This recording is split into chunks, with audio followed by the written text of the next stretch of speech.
Penguin Random House Canada presents Crackdown, Surviving and Resisting the War on Drugs.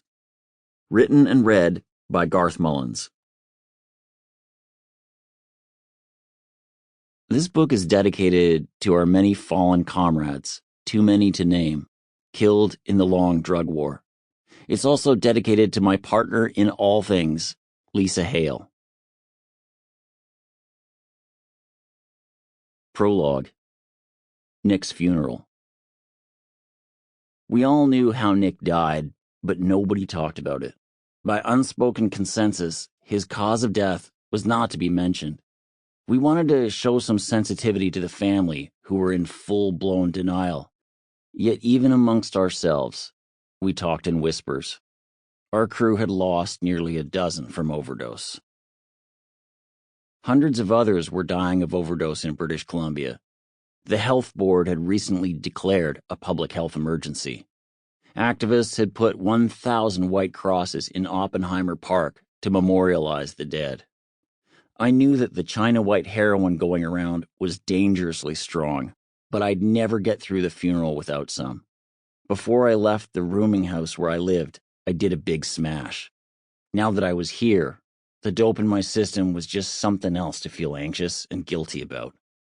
We gathered on the sidewalk out front of Glenhaven Memorial Chapel under a holiday brochure blue sky, a rare sight in terminally gray Vancouver.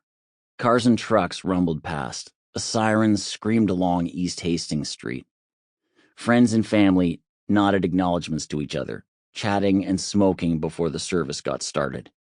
There were a few jackets and ties, but mostly jeans and hoodies. I was wearing a plaid work shirt and had shined my boots to try and show some respect. We made our way inside the small chapel, and I picked up a program from the table by the door. It was the standard Glenhaven layout, produced for loved ones too shell-shocked to choose fonts and color schemes. Across the front of the program was a portrait of Nick, with "Celebration of Life" written underneath in flowery script. I found a seat on a pew near the back. There were mumbled syllables, the odd cough and shuffle of feet. Tinny speakers dispensed church music that sounded like it was recorded on a 1980s-era Casio keyboard. Nick's mother, father, and younger sister sat up front, near the casket, where Nick was laid out in a suit jacket and tie. I'd never seen him wear anything other than t-shirts and sneakers. The pews were filling up with punks, skaters, and metalheads. We all partied, went to shows, and played in bands together. Weed, MDMA, acid, mushrooms, cocaine, and binge drinking were common.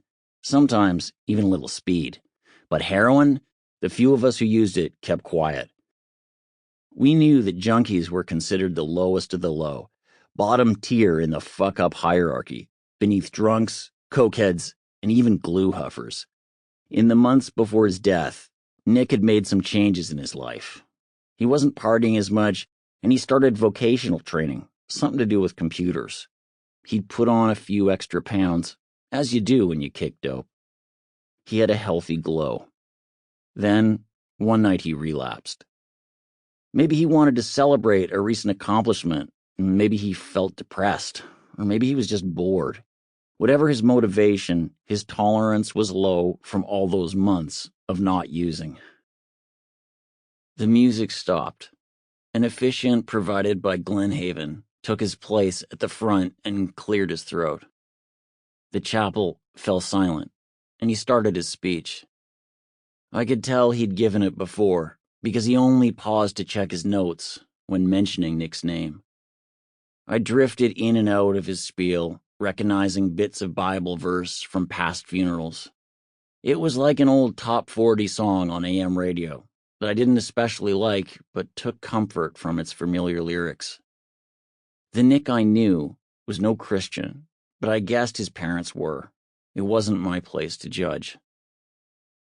In a pew 2 rows ahead, my ex-girlfriend Nina turned to look at me, and I could feel judgment simmering inside her. Nina was tanned and outdoorsy. She was a vegetarian and did yoga. She was spiritual and saw magic everywhere. We went hiking, camping, and swimming together, I thought she would save me from myself and my habit. With her, I'd be someone new, someone good. At the front of the chapel, the officiant continued his speech. He leadeth me in paths of righteousness. But instead of becoming someone new, I was sneaking off to shoot dope in Nina's bathroom while she cried. Eventually, Nina asked, "Why do you love heroin so much more than you love me?" I had no answer. It was never her job to save me. She had her own problems. And now, 2 pews ahead, I could tell she knew I was still using. I wished I could disappear. "Yea, though I walk through the valley of the shadow of death," the officiant continued. Up at the front, a baby began to fuss. Nick's girlfriend rocked a bassinet, and the cries subsided. The baby had never met her father.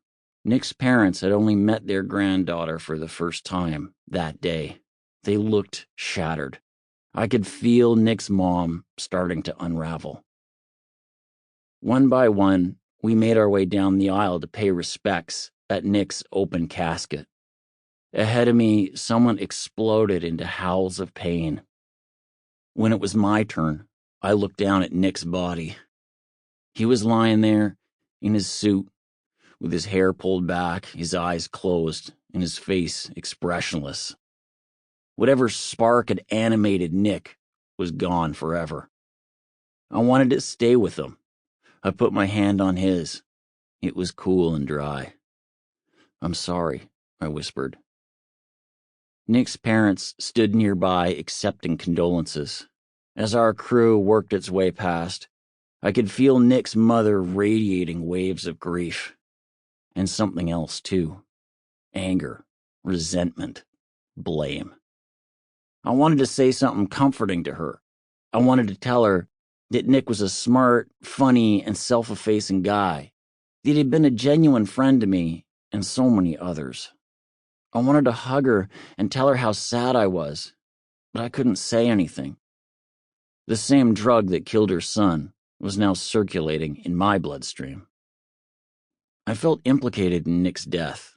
The dope in my system, an insult to his memory. I had to get out of here. Outside, I looked for our friend Ashley. I could tell she blamed herself. She'd been with Nick on the night of his death, and now I worried that she might hurt herself. When I found her, I asked if she was okay, but she couldn't speak. I lit a smoke and passed it to her. She hugged me and cried into my chest. She would never be the same, carrying that misplaced guilt with her until she herself died a few years later. My old roommate Liz walked up. "I can't believe he's gone." We hugged. Then she pulled back, appraising me critically. She knew. "Do you want to die too? Like Nick?" Heads turned to look.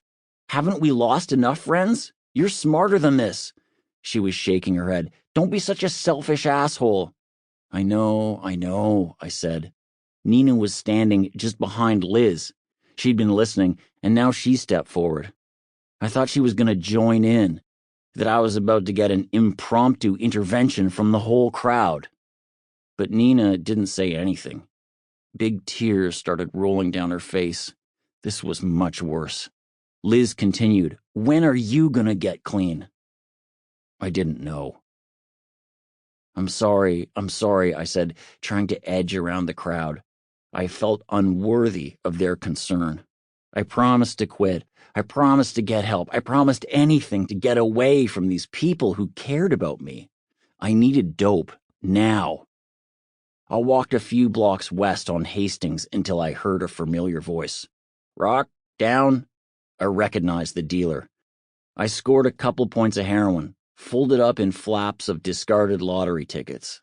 I stepped into an alley to fix. Using outside was not fun, but it was a way to keep safe. If I overdosed, someone might see my body and call the paramedics. Maybe I wouldn't end up like Nick. I pulled up 40 units of water into my syringe and dumped both points into the barrel. I shook the rig, found a vein, and inserted the needle. I pulled back the plunger just enough to see a drop of my cold, Sample complete. Ready to continue?